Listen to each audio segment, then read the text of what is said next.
তোলাবাজির অভিযোগে গ্রেপ্তার তৃণমূল নেতা সুরজিৎ মণ্ডল এবং যেমনটা অভিযোগ করছেন ব্যবসায়ী উৎপল গায়েন, যে দফায় দফায় তার কাছ থেকে টাকা নেয় সুরজিৎ মণ্ডল, ফোনপেতে প্রায় 1,12,000 টাকা, পাশাপাশি চেকে 5 লক্ষ টাকা এবং আরও ক্যাশ টাকা নিয়েও প্রায় 10 লক্ষ টাকা সুরজিৎ মণ্ডল তার কাছ থেকে তোলাবাজি নেয়। এমনটাই কিন্তু আজকে এই চণ্ডীতলার কলাছড়ার ব্রাহ্মণডাঙ্গা যে অফিস রয়েছে সেই অফিসে সাংবাদিক বৈঠক করে জানালেন এই প্রমোটার উৎপল গায়েন। কিসের জন্য সাংবাদিক সম্মেলন ডেকেছেন? কিসের জন্য বলতে আপনারা সবই শুনেছেন। সুরজিৎ মণ্ডলের নামে একটা এফআইআর হয়েছে, যেটা আমি নিজে করেছি। আমার থেকে সুরজিৎ মণ্ডল একটা জমি সংক্রান্ত কাজ করতে গিয়ে আমার থেকে 10 লাখ টাকা দাবি করে। তো সেই 10 লাখ টাকা আমি ওনাকে দিতে বাধ্য হই। অ্যাকচুয়ালি আমাকে অনেক রকমভাবে থ্রেট দিয়ে আমাকে 10 লক্ষ টাকা চাওয়া হয়েছিল, তো আমি সেই 10 লক্ষ টাকা দিতে বাধ্য হই। তার মধ্যে আপনাকে বলে দিই যে আমি 10 লক্ষ টাকা যে দিয়েছি তার কিছু প্রমাণ আমার কাছে আছে। আমি ফোনপেতে ওনাকে কিছু টাকা দিয়েছি, কিছু টাকা উনি আমার থেকে ক্যাশ নিয়েছেন, কিছু টাকা আবার চেকের মাধ্যম দিয়ে নিয়েছেন। তো সেই ভিত্তিতেই আমি ওনাকে প্রথম জানাই যে আমার দাদা টাকাটা এখন ফেরত দিন, আমার অবস্থা খুব খারাপ। তো উনি এক চান্সে আমাকে বলেন যে আমি তো টাকা নিইনি, তো তোর কাছে কি প্রমাণ আছে আমি টাকা নিই? আমি ওনাকে তখনই স্ক্রিনশট দিয়ে পাঠাই যে দেখো দাদা আমার কাছে এই প্রমাণগুলো আছে যা তুমি আমার থেকে টাকা নিও। তারপরে উনি আমাকে কিন্তু ব্লক করে দেয়। তো আমি তারপরেই বাধ্য হয়ে থানায় প্রশাসনের কাছে যেতে বাধ্য হই, তারপরে আমি এই কেসটা করি। কি কারণে মানে টাকা দিতে বাধ্য হলে? আমাকে নানান রকমের থ্রেট দিয়েছে। এমনকি এই যে জমিটার সংক্রান্ত আপনাকে বলছি, আমাকে সুরজিৎ মণ্ডল শুধু নয়, অনাথ ঘোষ, সুবীর মুখার্জি, মানে যে জমিটা নিয়ে বলছি এই জমিটার মানে ভ্যালুয়েশন যদি দেখেন তাহলে অন্তত 2 কোটি টাকার উপর ভ্যালু আছে, যেটা আমাকে জোরপূর্বকভাবে এরা শুভকুমারকে বিক্রি করতে বাধ্য করে, যেটা মাত্র 1 কোটি টাকা। সেই 1 কোটি টাকাটাও আমি পাইনি। যে 1 কোটি টাকায় আমাকে মানে বিক্রি করতে বলা হয়, সেই 1 কোটি টাকাটাও আমি পাইনি। সুরজিৎ মণ্ডল, সুবীর মুখার্জি, অনাথ ঘোষ আমাকে অন্তত বাগান বাড়িতে, মানে যেটা শুভকুমারের বাগান বাড়ি বলে জানেন, যেটা আমাদের বিডিওর উল্টো দিকে, সেই বাগান বাড়িতে আমার সঙ্গে অন্তত 5 বার মিটিং করা হয়েছে এই বিষয়ে। মানে একদিন নয়, আজকে অমুক নেতাকে নিয়ে শুভকুমার ডাকছে, তারপরের দিন অমুক নেতাকে নিয়ে ডাকছে, এরকমভাবে জোর করে মানে মানসিকভাবে আমাকে চাপ দিয়ে, এমনকি আমাকে লোকের মাধ্যম দিয়ে তুলে নিয়ে গিয়ে মারা পর্যন্ত হয়েছে। তন্ময় লস্কর কালীপুরে, যার উরুফে তনু, আমাকে নিয়ে গিয়ে মারধর করে, জোরপূর্বকভাবে মারধর করে। এমনকি আমি সেটা লিলুয়া থানাতে অভিযোগও করেছি। আমার মেরেছে যে আমি সেটা মেডিকেল করি, আমি এটা তন্ময় লস্করের নামে আমি কেসও করেছি। তনু কালীপুরে যে সুদে টাকা খাটায়, অনেককেই সুদে টাকা খাটিয়ে অনেক কিছুই আছে। এটার বিষয়ে আমি একদিন আপনাদের কাছে বলবো। আমি কিছু প্রমাণ পেয়েছি, আরও কিছু আমি প্রমাণ আরও সংগ্রহ করি। আমি তনুর নামেও একটা প্রেস কনফারেন্স করব, কারণ অনেক লোকের মাধ্যম দিয়ে উনি জমি জোর করে লিখিয়ে নিয়েছেন। জমিকে কেউ টাকা নিয়েছে, জমির আপনার পাওয়ার করে নিয়েছে, সেই পাওয়ারটাকে আবার রেজিস্ট্রি করে নিয়েছে। আমার কাছে প্রমাণ আছে কিছু, আমি আরও কিছু প্রমাণ নিয়ে এর বিষয়ে আমি একদিন প্রেস কনফারেন্স করব।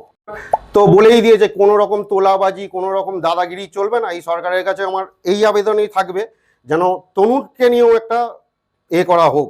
যে তনুর আজকের ডেটে মানে কিছু না হলেও 10 বিঘের কাছাকাছি নিয়ে একটা বাগান বাড়ি আছে, কোথা থেকে এলো তদন্ত হোক, এটাও আমি চাই। তনুর আজকে ভগবতীপুরে পাম্প কোথা থেকে এলো, তদন্ত হোক, এটাও আমি চাই। শুধু তনুর বলে নয়, আমার এখানকার লোকাল যে নেতাদের নাম বলেছি তাদেরও কিছু প্রমাণ আমার কাছে এসছে। সেই প্রমাণগুলো আরও ভালো করে আসুক, আমি সব্বাইয়ের নিয়ে খুলবো। আর আমি সব্বাইয়ের কাছে মানে জোর করে, মানে হাত জোর করে অনুরোধ করছি, প্রত্যেকটা লোকাল যাদের থেকে এরা 2,000, 5,000, 50,000, 1 লাখ নিয়েছে, তারা মুখ খুলুন, থানায় যান, অভিযোগ করুন। আশা করি আমি যেমন মানে পেয়েছি খানিকটা হলেও, মানে আশ্বস্ত পেয়েছি যে আমার নিয়ে প্রশাসন দেখিয়েছে যে ওনাকে অ্যারেস্ট করা হয়েছে, এত বড় একটা চণ্ডীতলার নেতাকে অ্যারেস্ট করা হয়েছে। তো তাহলে নিঃসন্দেহে সবাইকেই করবে। আশা করি আমার সঙ্গেই করেছে, তো এরকম নয়, আরও অনেক মানুষের সঙ্গে করেছে, তারাও এরকম মুখ খুলুক। আপনি কি ধাপে ধাপে টাকা দিয়েছেন না একবারে? না, ধাপে ধাপে টাকা দিয়েছি, একবারে দাদা পারবো না। তো আমি ফোনপের মাধ্যম দিয়ে 1,12,000 টাকা দিয়েছি, চেকের মাধ্যম দিয়ে আমি 5 লাখ টাকা দিয়েছি, চেকের মাধ্যম দিয়ে 5 লাখ টাকা দিয়েছি বলতে বলে দিই আপনাকে, আমাকে এই চেকটা দেওয়া হয় টোটাল 25 লক্ষ টাকা, যে জমিটা নিয়ে আমি বলছি সেইখান থেকে উনি 5 লক্ষ টাকা নিয়ে নেন চেক একটা। 3টে চেক আমি পাই জমির, মানে যে কিনবে আমার থেকে কিনবে তার থেকে 3টে চেক পাই। তার নাম হচ্ছে হারাধন দুয়ারি, আমি নামও উল্লেখ করে দিচ্ছি, যে জমিটা কিনবে তার নাম হচ্ছে হারাধন দুয়ারি। তিনি আমাকে চেকের মাধ্যম দিয়ে 25 লক্ষ টাকা দেন। সেইখান থেকে 25 লক্ষ টাকা কীরকম চেক দেন, দুটো 10 লাখ 10 লাখ, একটা 5 লাখের। তো 10-10 দুটো চেক আমি পাই, 5 লাখের চেক ওখান থেকেই উনি নিয়ে চলে যান। এবং ওই চেকটা কার অ্যাকাউন্টে ভেঙেছে সেটাও আমি জানি। আমি মানে এই কেসের পর আমি জানতে পেরেছি, নাহলে আমি তার নামেও কেস করতাম, এখন আমি তার নামে কোনো করছি না। তার মানে যিনি টাকা দিয়েছেন সেখানে উনি ছিলেন? হ্যাঁ, অবশ্যই উনি ছিলেন। এখানে আপনি সুবীর মুখোপাধ্যায় এবং অনাথ ঘোষের নাম জড়ালেন, কেন জড়ালেন?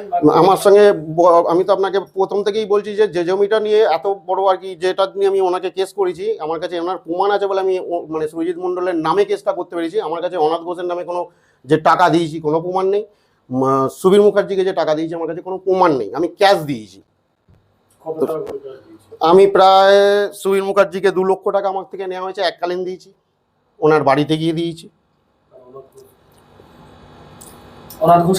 অনাথ ঘোষকে আমি এই জমির বিষয়ে কোনো টাকা দিইনি, কিন্তু আমাকে জোরপূর্বকভাবে অনাথ ঘোষ মানে ওই শুভ কুমারের হয়ে অনাথ ঘোষ আমাকে ওই শুভ কুমারের বাগানে ডেকেছে। এমনকি এমনও দিন গেছে 3 জনই 3 শ্রেণীতেই ছিল। শুভ কুমার ছিল, মানে শুভ কুমার কিনেছে বলে শুভ কুমার ছিল, অনাথ ঘোষ ছিল।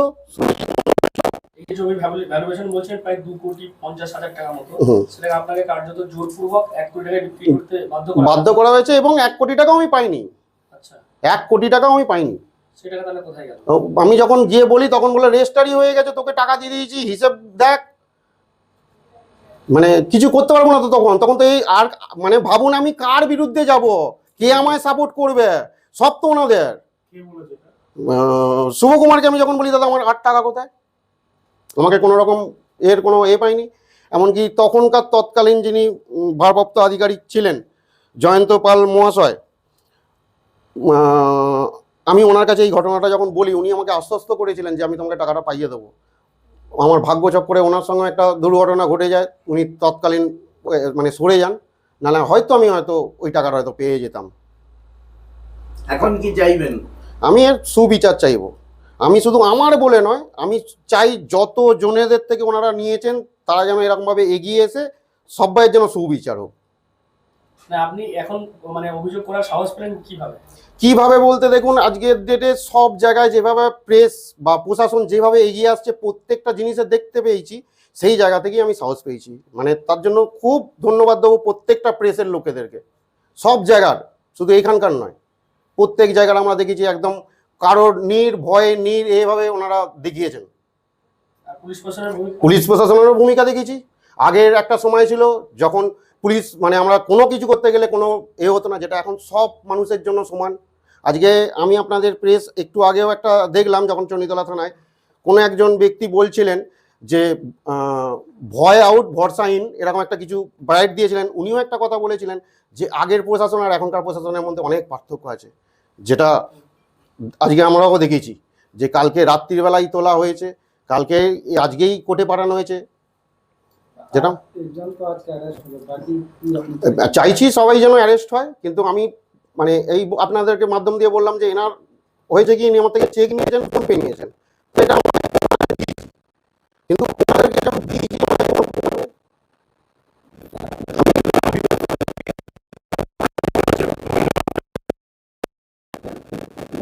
হ্যাঁ অবশ্যই স্টেপ নেবো, একের পরে আমি সবাইয়ের জন্যই স্টেপ নেবো। তাতে আমার এমনকি আমি বললাম না আমাকে প্রাণনাশের হুমকি পর্যন্ত দেওয়া হয়েছে,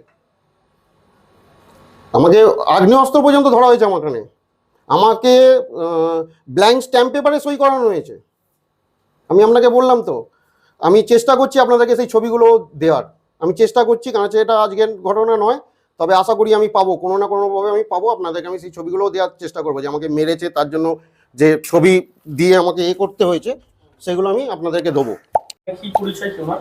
ওনার পরিচয় হচ্ছে উনি এক্স জেলা পরিষদে ছিলেন, ওনার ওয়াইফও জেলা পরিষদে ছিলেন একটা সময়। আর এখনকার কি বলবো, তৃণমূলের সব নেতারাই তো জানেন কে মাছ চুরি করে গান বেরোচ্ছে, কার এর গান বেরোচ্ছে, আর কি বলবো। চণ্ডীতলা বিধানসভায় কি একটা ভূমি মাফিয়াদের রাজ চলছে বলে মনে হচ্ছে। চণ্ডীতলা বিধানসভা বলতে আপনি আজকের ডেটে এই কলাছড়ায় আপনাকে আমি ছোট্ট দুটো কথা বলতে পারি। আপনি এখান দিয়ে যান, এখানে একটা পাউরুটি কারখানা হয়েছে আমাদের ক্লাব সামনে। আমরা যখন ক্লাব থেকে গিয়ে আপত্তি করি, সাধারণ কি যে জল নিকাশিটা পর্যন্ত রাখেনি, সেটা নিয়ে বলি অনাথ ঘোষ নাম, অনাথবাবুর সঙ্গে কথা বলুন, এরপর আর কি করব।